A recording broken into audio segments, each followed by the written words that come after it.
3. Yeah. Oh, hey. Welcome to the basement. I gotta go. Hope everyone is finding ways to entertain themselves during this time away from other people. Just finished up playing some Dungeons and Dragons with other teachers in the building as part of our quest to have some sort of socialization and normalcy. However, I would say that I thought Tuesday went really well. I thought your flip grids were fantastic, and I hope you checked out my response to them as a total and poked through some of them again. If you didn't already know this, my cat Jack shows up in one, and Henry shows up in one, so they're worth pouring through. Today, our goal is to introduce ourselves to the form of the graphic novel. This is because your first reading assignment for Persepolis is due on Monday, so those of you who need to problem solve getting a text, the time is now. You're going to have to either Thursday or Friday go into the building, or perhaps, as I said, if you find a digital copy. Your first Persepolis reading assignment is due at the end of class on Monday. The reason for this is because of some of the homework assignments I'm going to have you do. Means that I think I assigned too much, and so a lot of class time on Monday I know already will be just giving you some time to read and respond to the text. Okay? So, let's get into it. Graphic novel. Like our unit on drama, what we need is some vocabulary. And this is because the graphic novel is not a genre, it is a form. Okay? Genre is science fiction, romance, historical fiction. Anything that you can think of when you go to the library, oh, I feel like reading some blank. Those are all genres. And of course, we know if we go to the theater, we might see a comedy, we might see a tragicomedy. Again, those are still more of a genre description. Well, while we may think of graphic novels as comic books, a comic book can be all of those things. A comic book can be a comedy. It can be a tragedy. Of course, there's science fiction if we look at both the Marvel and DC universe. But there's also going to be historical fiction. And in fact, Persepolis is not historical fiction, it's memoir. It is the biography of the author's life, the author and illustrator. We're going to cover that today. We're going to meet her. So if you are taking notes as you normally would do on the day that we introduce an author, it might make sense to grab your notebook while you're watching the video today. We are doing both Persepolis 1 and 2, and Persepolis is her life as a young girl. When you finish Persepolis 1, when I finish Persepolis 1, you want to go to the second, because Persepolis 1, in my opinion, presents the story of a girl's life, and then it asks the question, so what does a child do with that upbringing? And so Persepolis 2 follows that girl into her adult life. So we have a lot to do today. So I am going to attempt to move through the video instruction in a way that I hope is compelling and easy for you to follow. But this will feel like a real day of class because there's plenty of learning to do. Let me put the screen up here so I can give you the tour.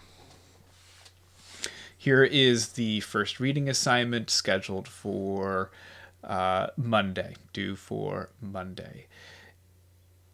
Let's dive into Introduction to the Graphic Novel form, although while you're in class today, if you could also pop in here with your remote learning preference, we now have the option to meet with Google Meet. So we could do live instruction in a more traditional format instead of this me recording the night before and you watching it, and then just so you know, I just sit at my computer and wait for emails or respond to Flipgrids as they come in. So far, nobody has wanted to move to an exclusively Google Meet format. If you haven't voted, please vote.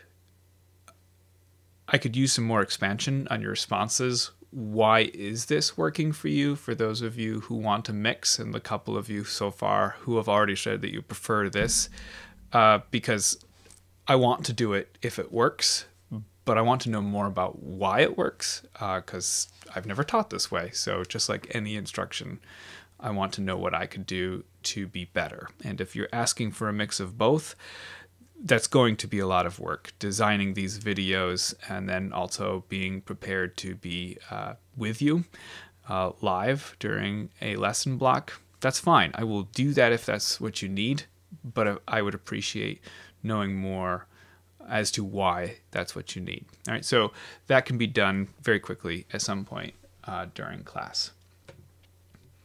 So what I'm going to ask you to do is, in a moment, I'm going to introduce you to Persepolis, background knowledge of the author. Then I'm going to show you some resources that you have for developing your your vocabulary, your same sort of set design, color, mood, the sort of vocabulary words that I gave you during the drama unit. Instead of conventions of drama, now we need conventions of graphic novel. And the way we're going to do that is, do you see this right here? We're going to go back to Heart of Darkness.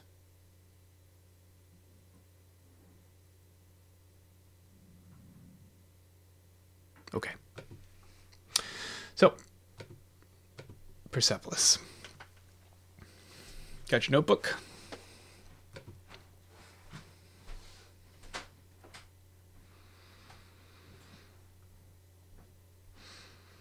Okay, Marjane Satrapi, French cartoonist, graphic novelist, illustrator, film director, children's book author. Persepolis 1 and 2 were adapted into a film. If you're interested, it is directed by Satrapi. So in this case, that is a clear example of a film that we can recommend if you would like to accentuate your understanding of the novel with a film. It is in French and will be subtitled in English. Born in Tehran in 1969, her parents were politically active and not supporters of the Shah, so you're starting to see the way in which her biography interacts with the Iranian history that you're studying. The family is oppressed by Iranian fundamentalists, and I'm not going to say that she overtly as an individual is chosen, but rather they will instantly feel the ways in which their lives are changed by the values of society, the values of the leadership in their society changing.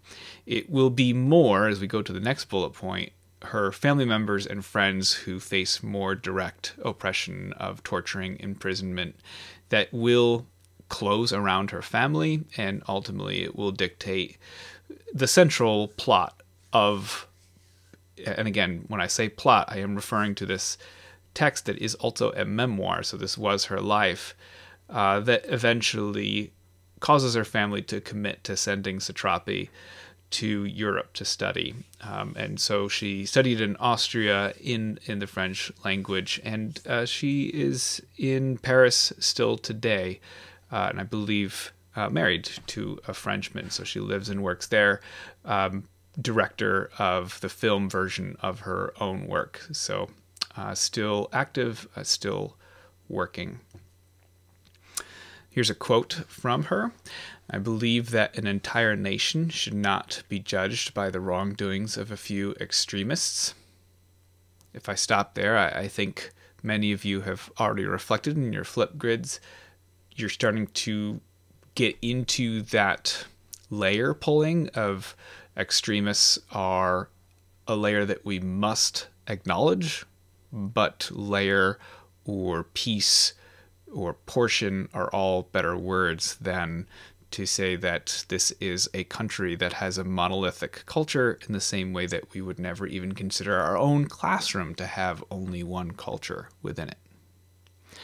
I also don't want those Iranians who lost their lives in prison defending freedom, who died in the war against Iraq, who suffered under various oppressive regimes, or who were forced to leave their families and flee their homeland to be forgotten.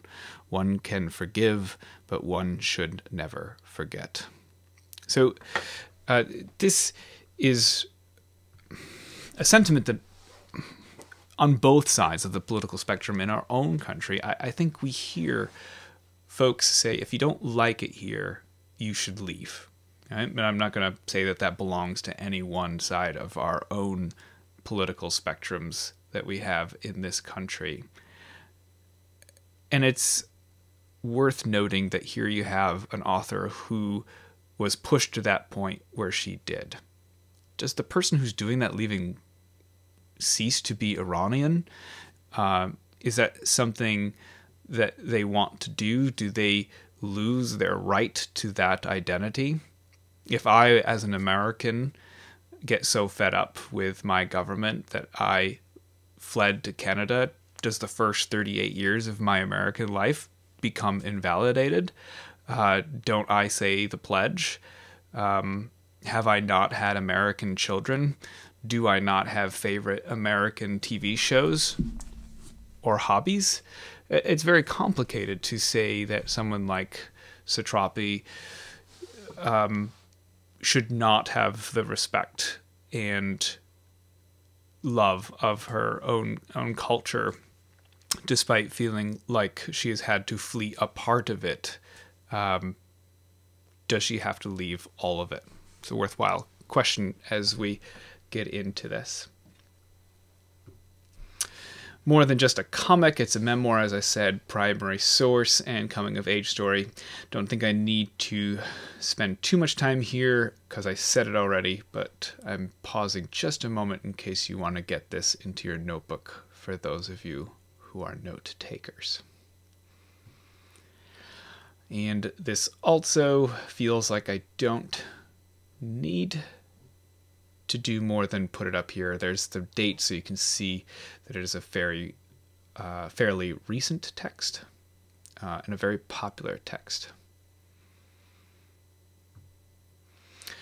Now let's move to the graphic novel. So when this is finished, this unit, like every other unit, we go back to this question: global issue, content and form of the text. For this unit, we're going to swap out text to be very specific for a moment and put in the words graphic novel, so that we make sure that we're practicing those vocabulary words and that analysis. So here are some tools that will help you analyze the graphic novel and answer the EQ. I am going to open one of them, the read a graphic novel, but I'm not going to teach from it, because consider this to be the same sort of document as the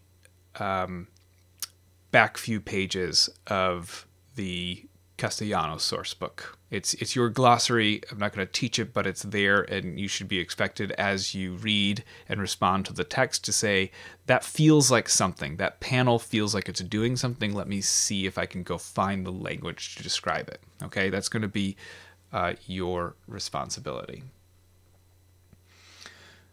All right.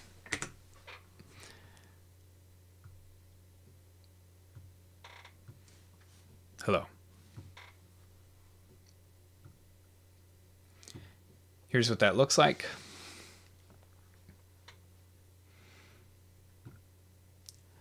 Vocab word, some expansion on that vocab word, some very in-depth descriptions. All right, pretty lengthy resource. Here's what I'll say though. Just like in the drama unit, I think that you can fall back on the language that we use to describe visual composition in other forms. One of my favorite being television and film. I'm going to put a card up here for one of my favorite YouTube channels, Every Frame a Story, who breaks down some iconic director styles and iconic moments in film, and just really shows the power of maybe the choice of a certain director's shot. I recommend his shot, reaction shot, Coen Brothers piece, because if you think about a shot, that's going to be the same thing as a panel. Each of the panels that were shown by our author is a choice. It's a shot. And so watching that is not only a compelling watch, but will start tuning your ear to some of the vocabulary that you're going to want to use. I should say that I have not watched each and every film that he analyzes on his channel. Some may have profanity, moments of violence, perhaps even sexually explicit material. I have not vetted it all, but it is a endorsed YouTube hole to fall down because he does an excellent job doing video essays. Okay, so what are you going to do today? Well, instead of just dropping you into a new graphic novel completely, it will be a graphic novel, but it's going to be a graphic novel that is a rendition of a text that you've already read. So as a way of introducing and illustrating the power of visual storytelling, we are returning to Heart of Darkness. Peter Kruger recently adapted this complex work into a graphic novel, and we will look at some pages and compare them to Conrad's original work. For today, you are selecting one of the passages below. And there's going to be more homework today because a lot of your work right now is just watching me, and I know that's tiring. I'd be tired. So for today, it's just selecting one of these passages and answering some questions. If you have time, you can get started on your homework because I still have to go over the homework. I know, I told you it would be a lot. Okay. Do you lose something? Excuse me, where did I go? Select one of the passages below. That's what I just said, just one. Please review the passage and then examine the panels. Use our notes on graphic novel vocabulary to practice identifying, defining, and describing the techniques specific to this literary form. After comparing the original novella and the graphic novel rendition, consider and answer the following questions. These bullet points, you can see them here. But today, because we are remote learning, I made a copy for each of you. This is essentially your work and your exit ticket. Showing me that you're working on this will count as attendance for today. If for some reason you can't finish this, you still attended class today as long as there is a worthwhile attempt at answering these questions. All right, back just to finish up what the document looks like. There's your three choices at the bottom of each of them.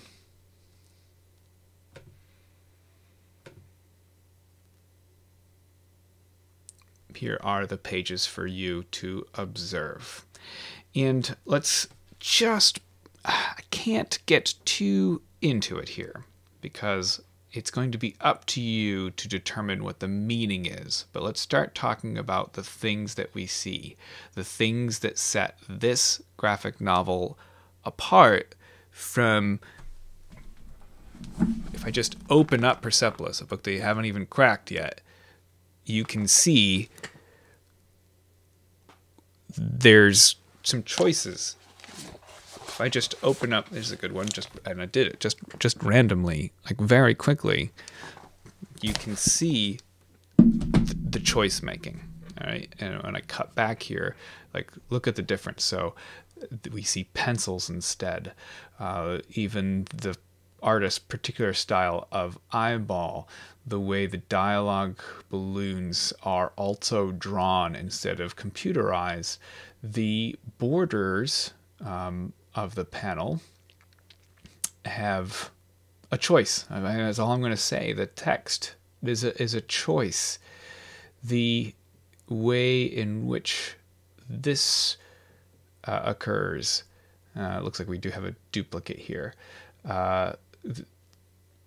These lines, right? These are all These are all choices, stylistic choices. Okay? So that's today's work, to compare the original text, the dense Conrad language, and then look at this graphic novel form and consider, is it the same? We won't say that one is better than the others, but let's talk about communication. Let's talk about meaning. Which text pushes across the meaning of the original storytelling in a way that's closest to the original intent? And does that matter? Does Conrad have more right to the intent of that plot than the graphic novelists? Is it deliberately different? There's a lot to consider there. Not necessarily saying that you have to come to an answer for all of those.